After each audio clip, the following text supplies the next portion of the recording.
it's taken about 6 weeks of hard work to get to the point where I am now. And where I am right at the moment is sitting on the floor in the lounge room or in the house. So yeah, I got a Bunnings scraper. One of my subscribers, in fact, a couple of my subscribers went to Bunnings and picked up a scraper and said, Muzzer, I think you might need one of these. I tell you what, I could probably use it to have a shave too, because it's been a few days. Oh, let me get up. So, things have been moving so fast that it sort of caught up before I was ready. But the house is almost finished. I've got builders and painters and that work at the other end of the house. The main Jonathan's room and our room is pretty much done. And the kitchen behind me at lounge room is underway. The help we've got, look, I've even got ceiling fans in. Oh my God, it's nice. So things are just falling into place so incredibly well. It's just amazing. A little bit of dirt on the floor. Like I'll give you a quick squiz around the place. Look, it's messy because we're still in the construction zone. This was 10 o'clock last night. I had people installing wardrobes and fan ventilation. I managed to get some painted on the outside, which is really nice. Hey, Jude. Yeah, look, darling, it's looking absolutely unbelievable. I'm looking a bit raggedy, but so look, everything. We picked up a couple of wardrobes, just cheap ones, like little kit set sort of things that they erect on site, and they're super thin. Like everything here is done to a budget that's smaller than what I'm used to at home, and that's not a negative thing. But if you want a wardrobe, you don't get something that's 15 or 13 mil thick ply. You get the skinniest piece of wood you've ever seen. And these guys are sitting here at 10 o'clock last night, just hammering little tiny nails in. I'll show you these bloody wardrobes. 2 wardrobes cost us $250 or something, but they're bloody nice wardrobes. So who's that guy? And they've got nice open and closing things. They've got lockable drawers, hanging space. So at that sort of price, they didn't have the one that we wanted, and the ones that they did have were shop soiled, and Fee said, I don't want that. So this is our bedroom here. I'll start here. And I don't know where it's all going to go. The bed's going to go here amongst all this rubbish, and I don't know if they're going to go there or not, but they sort of seem to fit. I can have a bit more hanging space in the middle, and maybe a little table and chair and a TV or something. I don't know. But, and we've got a fan for this room as well, plus the air conditioner's going up the top there, because it's a very stuffy room. It's facing the sun. It gets a lot of sun. So this is our lounge room. I've actually got a lounge coming that's being made up by a local company, and it's dirt cheap. Look, even this little table that we picked up on Trade Me, it was only $60. But look, it'll do for now. My kitchen has just come along so nicely. I've taken the wooden top off the bench because it was pretty rough, and I'm going to drop it down because it's too high for Fee, and it's just a bit of impractical. But that'll look nice later. There's my stove, and there's my splashbacks. They're just sitting there at the moment because I'm waiting for Pa to finish doing all the rest of the stuff so he can get in and do that. I think they look absolutely magic. And we haven't done the shelves or the doors on the front of the cupboards or anything yet. And I'm also going to I've got one big sheet of this marble stuff left over.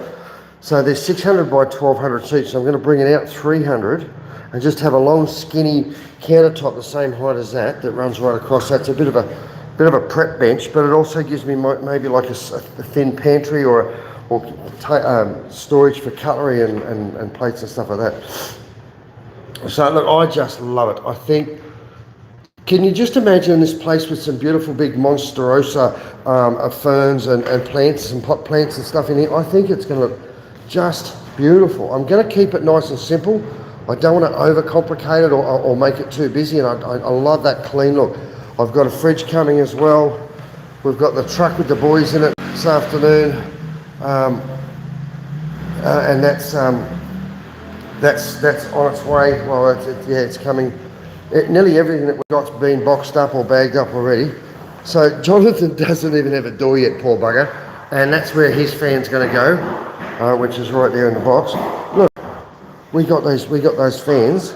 Actually, I'll tell you the story. We got these fans. These are cheap Chinese fans from a local company, but we put them in, and the blades are dead flat. Now, if you've got a flat blade going around, it's doing nothing except making a bloody noise. And we put it in yesterday, and we turned on flat out. It sounded like a train was in his room, but there was absolutely no breeze, no wind movement at all. So then we went back on Trade Me, rang the guy up, and he's going to give us a full refund. That's no dramas. Really lovely guy, actually. But there's a guy selling 4 Panasonic brand spanking new fans. But look what's wrong with them. You'd hardly pick it. Hang on, I'll understand under it. It's got a black base and a white top, and this one's got a black stand and a white top. I think there's a spare white top over there somewhere. And I haven't even looked in the one in the other bedrooms yet. But we picked them up for probably half what they cost. They're brand spanking new. Still got warranty cards and stuff with them. So, and I'll tell you what, just that constant.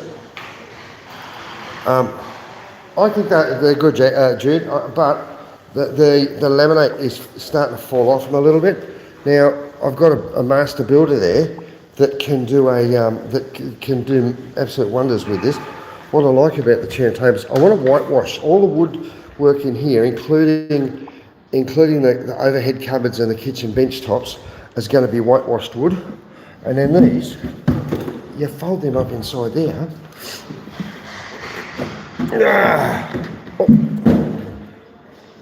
Now, it's a nice little compact, out-of-the-way dining room.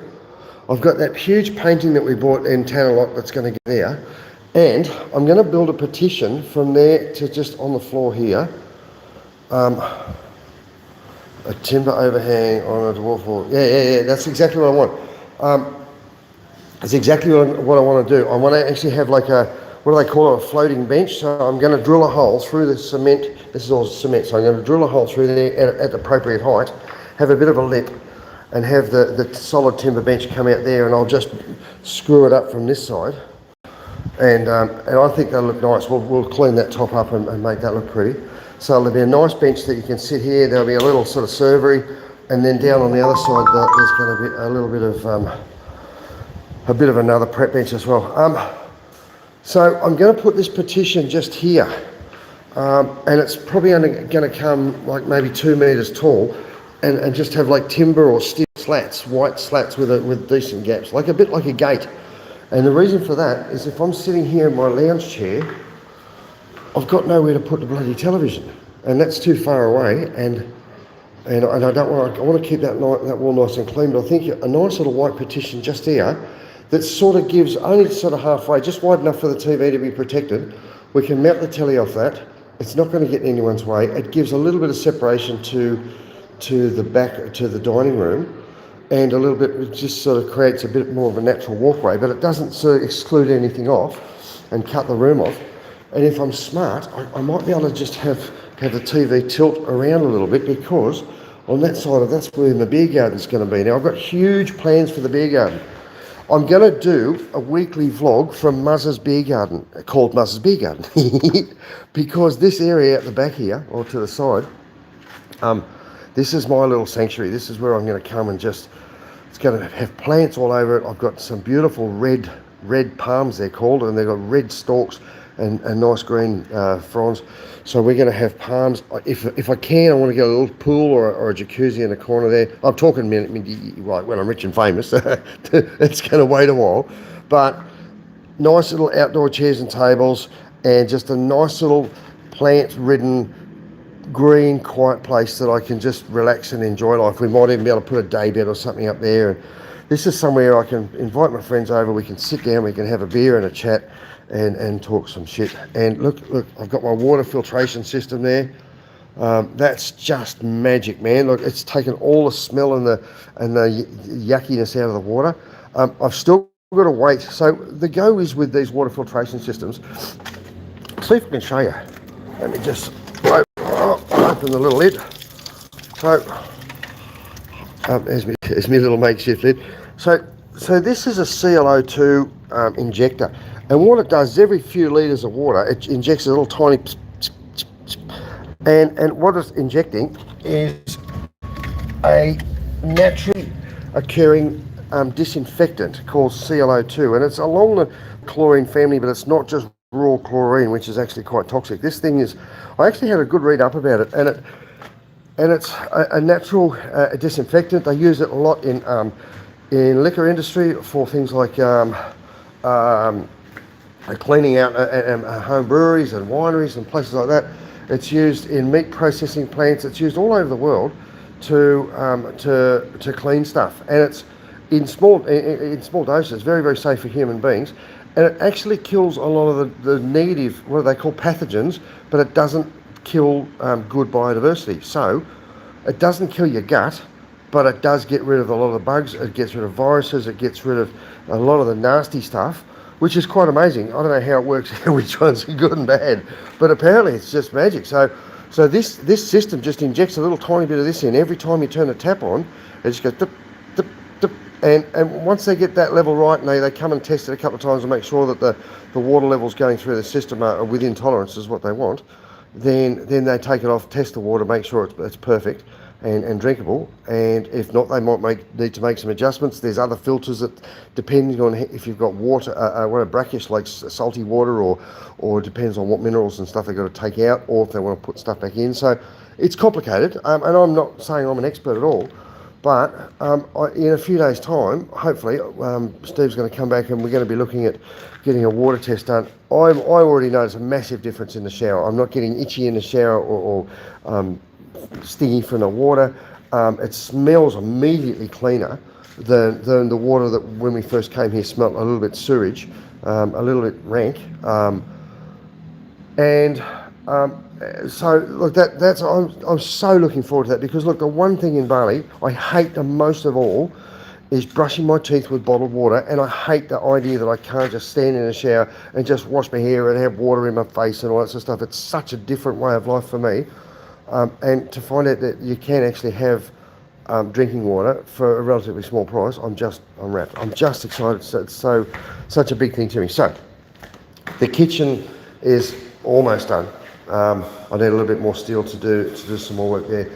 The bathroom is this just came up, and I come up. We have showers every single day. We just come up here on a hot day and have a shower. There's a little hot water service and thing, and a little bunny there. It's just beautiful in here. We've got a extraction fan now, so that sorts a lot of the. It's quite stuffy, but the skylight works really well. We come into Jonathan's room now, which is nearly done except for his fan. We had to move the lights, so a little tiny bit of paint there, just a bit of a touch up. There's the boys working. I might have to go around a long way.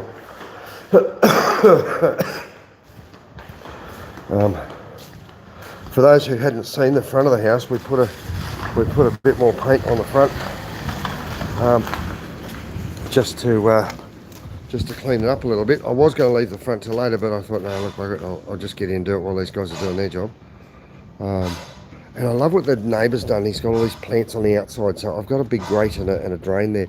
I'd love to be able to do the same thing there, but it looks beautiful. It's a lovely colour, just the brown and like a creamy sort of colour. It's come up really nice. A bit rough, but hey, look, this is Bali. It doesn't have to be perfect. Plenty of room up here for parking bikes and moving cars and stuff around. Oh boy, here he is, working hard.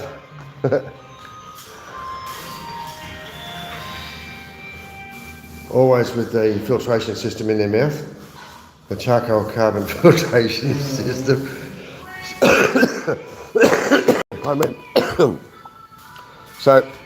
So that room, yeah, the paint makes just a massive difference, Duke. That first room up there is going to be my office, and it's got nice security there. We've got another one here. This will be the spare room probably. So Jude, you're welcome to come and stay here. Then we've got my back, or the back storeroom at the moment. That's got a heap of stuff from donations and clothes and all sorts of stuff. Fee's kitchen, and we've still got a bit of work to do to clean that up and bring, but most of the stuff for that is already over at the old house. So that'll come through today. And then the back. So look, we've got 2 dunnies now. So there's the back dunny. We had to turn it side on because there wasn't quite enough room to close the door and be comfortable in here. And this is a wet area, so we'll probably end up putting a laundry tub or a wash down area here, because we are going to have some of Fee's staff that's working next door in the kitchen are going to be coming around here and using the facilities. There's another toilet, that's a traditional toilet there, which at this point in time we'll leave. So we'll just keep this room nice and clean. They're going to finish painting it. We're just going to leave it rough on the ceiling. It doesn't need to be lined or anything. Hey, boss? Yeah. Progress? Yeah.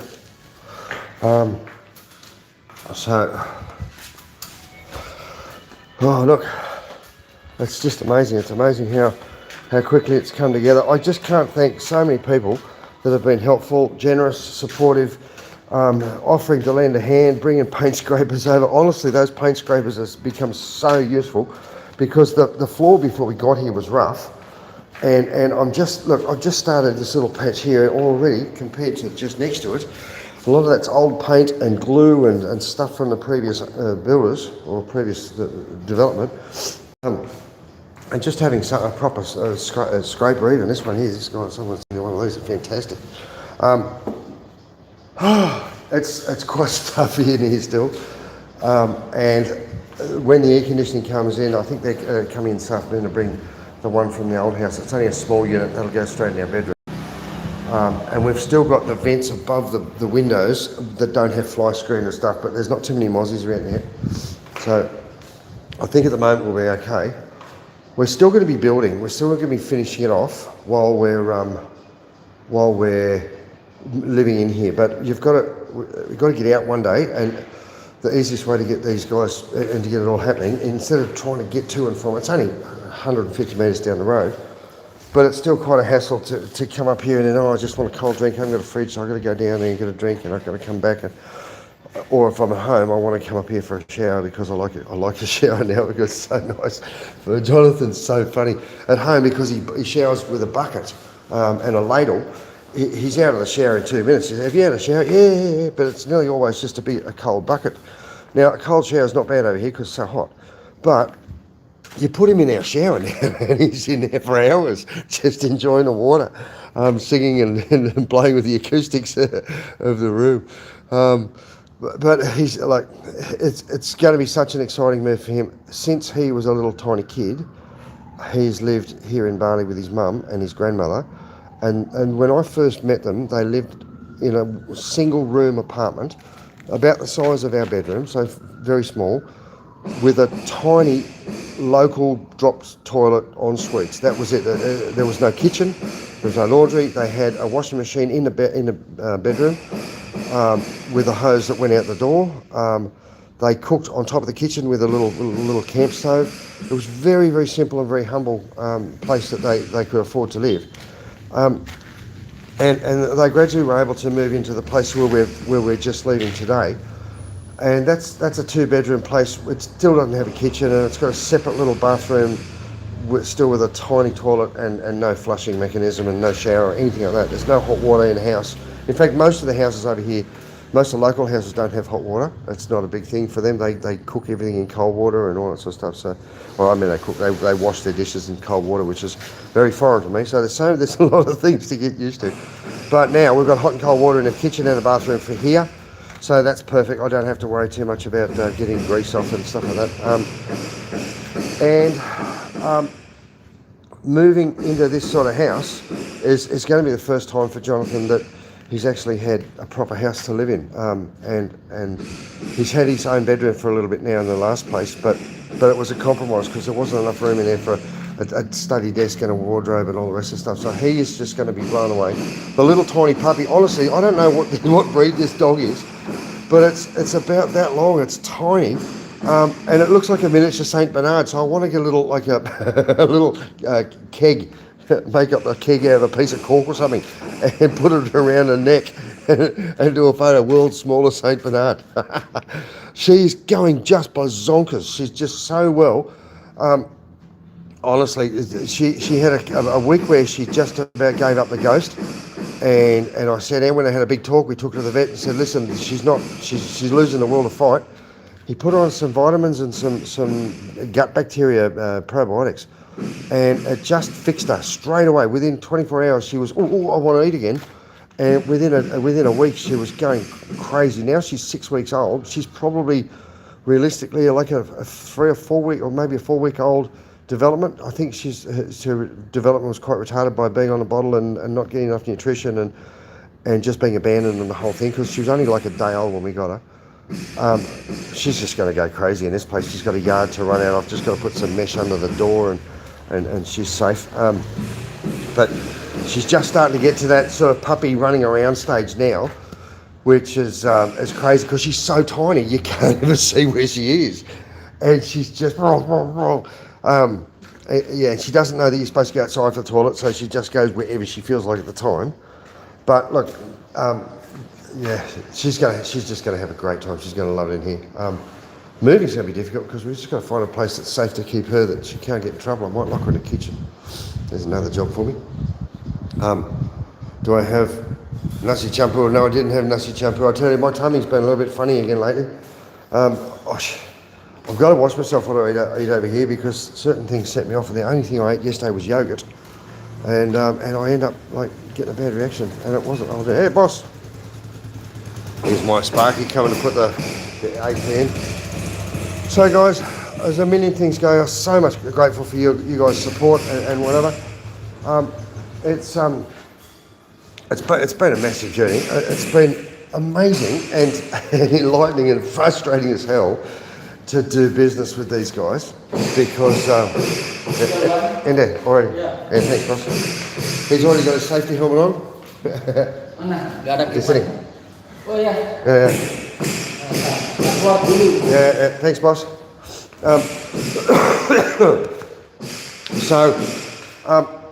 Look, it's been unreal. We've got internet going in today. I've got stuff being delivered. We've still got builders and paint on the floor and stuff. But it's an incredible journey. It's fun being here if you've got the right attitude. For those people who are, look, I've heard so much people talking about my Retire in Bali video, and there's so many more to come, so please don't give up on that. I've just been so busy working here 24/7, literally got out of here about 10 o'clock last night and back here first thing this morning. There is so much to that whole topic about the laws, about the regulations, about the money, about the type of accommodation available. It's a huge topic, and I really want to cover it as much as I can, because there is so much to talk about, and I can only give you some tips and pointers, or try to bring the people together that know the right questions or the answers, because there's no simple answer at all, and I want to deal that subject with as much integrity as we can. So that's going to come, and I'm really grateful, and keep the questions coming on that too, because it helps me to understand what questions I need to cover off. I'm actually finding it, the funny thing is, I'm finding it really hard to get a visa agent that speaks good English, that can sit down and actually go through in simple, understandable language, because it is quite a complicated technical sort of question about what's what and where to go and how to do it. So I'm working on it. It is hard. It is it's tough. Who's that? G'day, Kerry. And I just want to say it's been an incredible journey. I'm so excited. This is going to be the beginning of my life here in Bali, and living in a real house, not a box with no toilet and no kitchen. I can't do it. I tried. I give it 12 months. I tell you what, I give it a good shake. But it's not. It hasn't been my happy place, and I don't want to make my happy place the Fat Buddha, because it's a great place. But it's nice to be in a place where you can go and wash your hands and you can do normal stuff. And I want it to be my house, not a pub. So it was critical to me to get something, and it's just unbelievable. Now, look, I'm going to go through. I'll tell you what I do. I'll tell you where we're at financially, because so many people have asked what this place has cost. Did we buy it? Have we got a contract? Blah, blah, blah, blah. So I'm going to try and give you a quick rundown of what happened. Originally, this house was abandoned for about 6 months, I think. Fee used to live in one of the little tiny boarding rooms that I'm going to turn into my office many years ago when she first moved to Bali. So it was like a little boarding house, and she had friends that lived in the front, in the big part. It was too big for her to take on, so she declined the opportunity to take it over.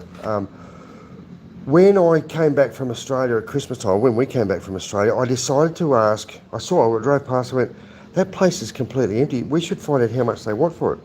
And we went up and asked them, and they wanted $3,500 a year to rent the place out. But it was a wreck. There was no kitchen, there was no nothing, there was no water, there was no electricity. The wiring had been eaten by rats, the roof had fallen in, there was water damage everywhere. The place was just covered in paint and rubbish, and it just looked absolutely disgusting, as many of you recall. So to me, that's a, a shiny pin just needs a polish. So we went to spoke to the owner and said, okay, well listen, if we're going to move in here, it's going to cost us thousands of dollars to get moved in. It's going to cost us a lot of money to just get stuff ready, just to be able to get to this point without the paint, without all the extra bits. So he offered to help us with a little bit of the moving of the basic costs, like the electricity and the water. So him and I are going halves on that initial $1,000 or something, which is a start, and we gave him a deposit to sort of lock it in. And then Fee, who's the best negotiator that I've ever met next to myself, and even I can't do it in Bali style, so we were absolutely brilliant. She turned around and said, okay, well, if we're going to spend $3,000 or $4,000 doing the place up, we want that in rent offset. So what he said is, okay, at $3,500 a year, which is $300 a month, that's nothing. We'll give it to you. You pay for 3 years, you get it for 5. So we get 2 years for free. Or you look at it, we're paying $2,000 a year or $40 a week rent for a massive house. And now it's not worth. Now it's full size and it's all been done up. You'd easily get this for, I don't know, anything up to $1,000 a month. No more. Yeah, no, easy get this for $1,000 or more a month. So we've got a place that we could have been spending $10,000 a year on for a couple of $1,000 plus a $5,000 deposit. I'm just throwing numbers around, but you look at it like that. And the good thing is, when I leave, the only stuff that I'm leaving here, it depends. If he's a great landlord, I've asked if we can extend a contract for another 5 years with interest and whatever. And I also want to ask him if we can do a long-term land lease. So I actually essentially sort of buy the house and do that up and just keep that. And then in 30 or 50 years, the land reverts back to his family, so his children and stuff. A lot of people in Bali that own land, it's like a family inheritance. So to them, they don't ever want to let go of the land because it's like their voting rights. It's their community position, status, whatever. And it gives them their connection with the land, and they don't sell the land to outsiders necessarily because that's how the original Balinese retain Bali. They haven't sold a lot of it out to outsiders, but they do these long-term leases. So it's possible we might be able to actually lease the property for 40 or 50 years if they let me, and that means that for the rest of my time, I've got a place to live, and then we can do it up, we can two-story it, we can do whatever, and whenever my time's gone, and Jonathan will be probably by then, well, he's 13 now, so if we got 50 years, he'd be 63 or something by the time he had to move out. That'd give him a hell of a head start, although I'd probably want to kick him out before then. But certainly for me and Fee, your life, for next to nothing, you'd be crazy not trying. And so I'm going to ask that question because, look, this place is just lovely. We could do so much more if it was ours, but I don't want to do too much more because it's not. You know, if you understand. I'd be ripping this whole thing up. There'd be a swimming pool here as quick as you could say, I promise you that. But it's in a beautiful area. It's so close to the amenities in Denpasar. It's only about 15 minutes on the bike down to Kuta or Semiak. Sanua's only 20 minutes in the other direction. Canggu, who cares? It's too far away. It takes too long to get there. But it's in a great place. It's fantastic for Fee's work.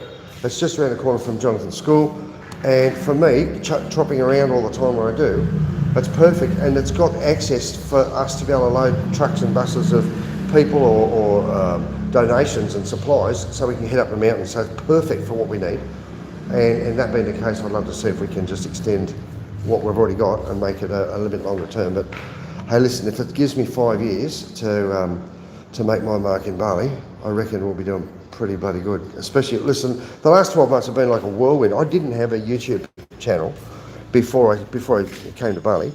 Essentially, I had a couple of private videos for the family, and then I came here, and within months we got to a point where we had thousands of followers, and now I've got, in the last 28 days, I've had 130,000 people watch my vlogs, and half of them have been about this damn house. So it just goes to show it's not necessarily what you think people want to watch. It's what they get hooked on. This is like days of our lives, but it's my life, and they're long, hot, sweaty days. But it's just amazing. It's the most fulfilling, satisfying thing to be able to be here, to have the opportunities that have been presented to me, and just be able to take them up, and just I'm so proud of what we've achieved. Every time I sort of walk through the door and go, this place looks just stunning, and it was an old wreck. It was an abandoned. It looked like a meth lab or something. It really did. It just looked so terrible. And now I've got a beautiful bathroom. I tell you what, I've had people turn around and say to me that they've spent $20,000 doing their bathroom up, and I spent $5,000. It's not my money yet either. Thanks for the loan, Delhi. I'll get your money back soon. But I've spent money, a little tiny bit of money, to do up this house. That you couldn't have done the bathroom, even over here normally it costs you more than that. So it's about getting the right people together, it's about networking, it's about finding an amazing builder. Everyone that knows the old fellow there knows how good he is, and how he's fastidious, he's meticulous, he takes his time, does everything right, and he's just a legend, and his prices are very, very reasonable. I've already got him probably about 10 more customers to do their bathroom, or to upgrade their villa, or to do a bit of painting or whatever, as soon as he finishes here. But he's not leaving for them until I'm ready, till I'm finished with him. Guys, hey, listen, thank you so much for your support and your time and your love and everything. It's just been amazing. It's great that I can have a talk to my sister now, because she's on the other side of the world and she's sitting there watching the vlog. G'day, Jid. Love your work, sis. And I tell you, we had a big rainstorm last night. Haven't had big, heavy rain like that for a good while. Found one leak in the house that we're going to have to look at. But other than that, it's a bit of cloud today. It's still the wet season, but we haven't had rain for a week or two, so it's pretty much at the end of the wet season, I think. But, oh, geez, it bucketed down. It was just... I knew it was going to, because I was out the backyard and the ants were carrying their eggs up the wall. I went, okay, well, that's usually a sign that she's going to get wet shortly. But... big day, a lot of work, a lot of time, a lot of love, and a few beers, heap of beers. What's it say down? Well, I'm sorry, I got these disappearing things. I'm back there in May. Oh yeah, I will let you know if I need anything. Always duty free. If anyone's coming over, let me know, because if you're not bringing duty free over, I love me Jim Beam. If anyone is coming over, I'm after some more of Angostura bitters. Just for lemon lime bitters, just a mix. You can't, it's bloody expensive. It's like $40 over here, and I was buying them in Australia. There's one called Australian bitters. It's only about $15 a bottle. So if you are coming, let me know. Hey guys, that's it for the day. Look, I know I haven't been on my vlogs regularly, but you'll understand why when you see the place. I've got one suitcase just full of all my GoPro parts and all the bits and pieces that I need to try to find and get to. I haven't shaved for a week because I can't find my razor, literally. And we managed to dig up clean clothes this morning, because the pair of clothes I've been wearing in the last 2 days, I've washed them every day, because I walk into the shower about 6 times a day and scrub myself, clothes and all down. But they were just about falling off me, so I had to get some new ones. I tell you what, the tail end of a big project's always the fun part, because it looks like it's just complete pandemonium until opening time, and suddenly it just all comes together. I love that point. So thanks for your time, thanks for your love, thanks for your support, and I'll let you know once we're in. if anything exciting happens today, I might share it with you. But meanwhile, the only thing I want to do shortly is go get a cold drink, find out where my fridge is so I can get some beers and get them cooling down, and get back into it. See you guys. Thanks a lot. Bye bye. How do I turn this bloody thing off? I can never do it right.